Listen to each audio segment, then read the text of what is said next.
আসসালামু আলাইকুম। সকাল সকাল উঠে পড়লাম ব্রাহ্মণবাড়িয়ার উদ্দেশ্যে। তো এরকম ভিডিও কখনো দেই না আমি। তারপরে চিন্তা করলাম ইউটিউবে থাকলে মাঝে মধ্যে চালিয়ে দেখতে পারবো এবং আমার দর্শকের সাথে শেয়ার করি। তো সকালবেলা ৬টার ট্রেন মিস করার পরে ভারাক্রান্ত মন নিয়ে আমরা গ্রিন লাইনে আসছি। তো গ্রিন লাইনে এখানে আমাদের হোটেল সাম্পানের সামনে থামানো হয়েছে। আগের ভিডিওটা করতে পারি নাই। তো এখানে দাঁড়িয়ে কিছুটা শট নিলাম। তো গ্রিন লাইন আমাদের আর কি যে গন্তব্যস্থান কমলাপুর আমি যাব সেখানে নামায় দেয় না, আমাদের সম্ভবত মালিবাগের আশেপাশে নামায় দেয়। বন্ধুরা, আমি কিন্তু ঢাকা শহর একটু কম চিনি, ওভাবে নাম ধরে বলতে পারবো না। যাই হোক, তারপরে এই রিস্কায় বললাম, মামা কমলাপুর যাবা নাকি? তো দেখতেছি আজকে ঢাকা শহর পুরা ফাঁকা, ভালোই লাগতেছে। সচরাচর এরকম কিন্তু থাকে না, জ্যাম থাকে প্রচুর পরিমাণে। তো যাই হোক, এবার কমলাপুর রেল স্টেশনে চলে আসছি। সবাই বলে যে ইঞ্জিন মাঝে মধ্যে বগি রেখে চলে যায়, তো এরকম যদি অবস্থা কী হবে, তাই আমি একটু দেখতে আসলাম। এখন দেখি যে তার তোর পেঁচায় রাখছে। তো ইঞ্জিনটা যখন লাগাচ্ছিল আমাকে ভিডিও করতে দিচ্ছিল না। যাই হোক, একজনের হাত পা ধরে একটা রুমে মানে সিটের ব্যবস্থা করলাম। এই যেখানে ৩০০ টাকা দিয়ে আসলে সিট তো পাওয়া যায় না, জানি 10 দিন আগে থেকে ফিল আপ হয়ে যায়। তো আমার হঠাৎ করে আসা পড়ছে, যার কারণে আমি এটা সিট পাই না। আমার ওয়াইফ আসছে আমাকে নিতে, আলহামদুলিল্লাহ। তো এই যে ব্রাহ্মণবাড়ি অলরেডি চলে আসছি। ব্রাহ্মণবাড়িয়ার রাস্তাঘাটগুলো একটু সমস্যা, কাজ চলতেছে, স্যার সব ঠিক আছে। তো চলে আসছি আমার আলহামদুলিল্লাহ আমাদের গন্তব্যস্থানে। এখানে আমার ওয়াইফ এবং ওর বড় ভাইয়ের মেয়ে দাঁড়িয়ে আছে। তো এখন এন্ট্রি দেওয়ার পালা। তো চলে আসলাম বেশ কিছুদিন পরে শ্বশুরবাড়ি। এখন জামাই মানুষ, তো এখানে আম্মা আছে, আরও ভাইয়ারা আছে, সবাই আছে। অলরেডি এটা খাবার একবার হয়ে গেছে, তারপরে এটা আবার করছে, সেকেন্ড রাউন্ড আর কি চলতেছে। তো যাই হোক, জামাই বলে কথা। তো সবাইকে নিয়ে বসলাম খাওয়ার জন্য।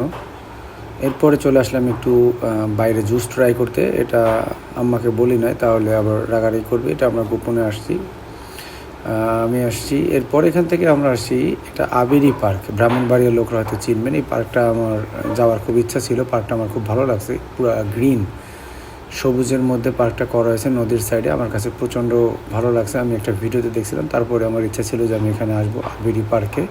তো এই আবেরি পার্কে আসার যে সিস্টেমটা, এটা যদি জানতাম তাহলে আমি আসতাম না। পার্কটা খুব সুন্দর, কিন্তু পজিশনটা খুব মানে আসার জন্য কোনো একটা ভালো রাস্তা নাই। এইটা ছাড়া সবই সুন্দর ছিল, পার্কটা খুব সুন্দর ছিল। তো টিকিট 100 টাকা না যেন 150 টাকা করে পার হেড এক একজন ধরছিল। যাই হোক, তারপরে আমার কাছে খুব সুন্দরই লাগছে। তো একটু বৃষ্টি বৃষ্টি ছিল, স্লিপ মানে রাস্তাগুলো স্লিপ ছিল। তারপর আমি পুরোটাই মজা নেওয়ার চেষ্টা করতেছিলাম, আর চাচ্ছিলাম যে ভিডিওটা যেন আমার ইয়াতে থাকে, ফ্রেমে ধরে রাখার চেষ্টা করতেছিলাম, কারণ এই পার্কটা আমার খুব পছন্দ হয়েছে। তো আলহামদুলিল্লাহ, খুব সুন্দর একটা জায়গা ব্রাহ্মণবাড়িয়ার মধ্যে। এটা সম্পূর্ণটা ঘুরতে গেলে অনেক সময় লাগবে, বেশ বড়। তারপর আমরা একটু নৌকা চালানোর জন্য এখানে নৌকা। তার আগে আসে এই যে ঘোড়া, এটা ঘোরার পরে তো আমার অবস্থা খারাপ। ওরা ফাজলামি করে বেশি বেশি ঘুরাইতেছিল। যাই হোক, একটু পরে আমার মানে দুনিয়া ঘুরতেছিল। তো এই যে ওরা ইচ্ছে করে বেশি বেশি ঘুরাইতেছিল। যাই হোক, এবার আমি ওঠার সাহস পাচ্ছিলাম না, কারণ আমার মাথা ঘোরাচ্ছিল। একটু বসে রয়েছি, পুরো মজাটা নষ্ট করে দিছে। যাই হোক, এই উঠছি, এটা পার্ট নিতেছি যেন কিছুই হয় নাই। এবার আস্তে আস্তে সমাধান হওয়ার পরে এদিকে আসলাম, আর একটু ঘুরতেছি। তবে আমার মাথাটা তখনও ঘুরাইতেছিল। এখন এটা আছে নদীর সাইড থেকে খুব সুন্দর, একেবারে প্রাকৃতিক একটা পরিবেশ। এখানে একটা ফুল ও ছিঁড়ে আমাকে যখন গিফট করলো, আমি বললাম ফুলটা ছিঁড়লা কেন? কারণ আমরা ছেলেরা কখনো কোনো কিছু নষ্ট করে কোনো কিছু অর্জন করতে চাই না। তো আমরা ফুলটা আবার সেখানে লাগিয়ে দিলাম। মজা করলাম বন্ধুরা। তো এখানে আমরা সবাই মিলে ঘুরতেছি। এটার নাম হচ্ছে লটা, ওই যে পিচ্ছি, এটা হচ্ছে ওর বড় বোনের মেয়ে, আমার ওয়াইফের বড় বোনের মেয়ে।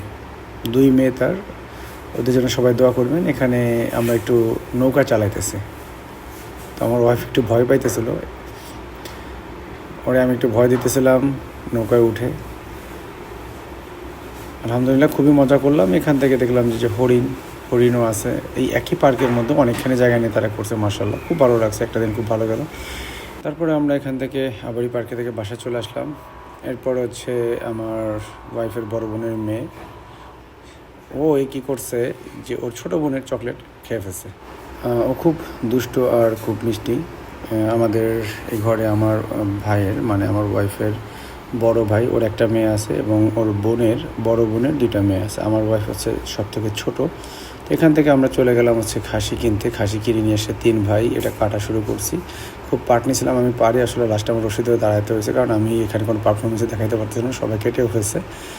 তো কাটাটা কমপ্লিট, এখন এটা রান্না হয়েছে, আমি সবাইকে খাওয়াচ্ছিলাম, মানে বেড়ে দিচ্ছিলাম আর কি, জাস্ট ফর্মালিটিস। তো সবাই মিলে খাইছে, আলহামদুলিল্লাহ খুব সুন্দর। এটা ভাইয়া রান্না করছে।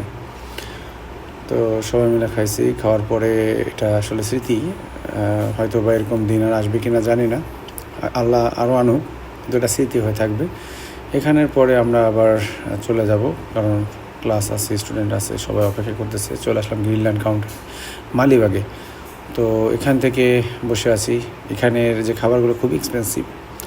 তারপরে আবার গ্রিন লাইনে এসে সাম্পান থেকে আবার খুলনার উদ্দেশ্যে ছোটো একটা ভিডিও শেয়ার করলাম। হয়তো পুরো ভিডিওটা দিলে অনেক বড় হবে, সবাই কেমন নেবে তাই আর করলাম না। সবাই ভালো থাকবেন, আমার জন্য দোয়া করবেন। আল্লাহ হাফেজ।